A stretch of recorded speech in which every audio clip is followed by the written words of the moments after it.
भूकंप आता है तो उसके कुछ देर बाद तक धरती में कंपन होता रहता है। भूकंप आया चला गया, लेकिन धरती को फिर पुरानी अवस्था में लौटने में समय लग जाता है, कंपन होता रहता है। वैसा ही राजनीतिक भूकंपों के साथ होता है। राजनीतिक भूकंप भी जब आते हैं तो उनके आफ्टर इफेक्ट्स बहुत देर तक रहते हैं। राज्यसभा का चुनाव भी वैसा ही राजनीतिक भूकंप रहा, विशेष तौर पर उत्तर प्रदेश में, जहां समाजवादी पार्टी में सेंधमारी हुई, बगावत हुई,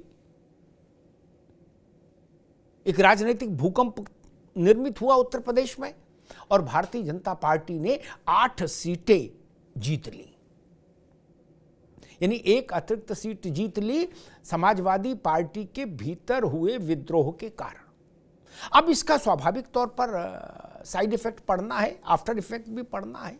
तो आफ्टर इफेक्ट क्या है? आफ्टर इफेक्ट है कम से कम आधा दर्जन से ज्यादा लोकसभा सीटों पर इस घटना का, इस राजनीतिक घटना परिघटना का असर पड़ना तय। चाहे अमेठी हो, चाहे रायबरेली हो, चाहे अयोध्या हो, बाराबंकी हो, बदायूं हो, अंबेडकर नगर हो, इन लोकसभा क्षेत्रों में राज्यसभा चुनाव का असर पड़ना तय।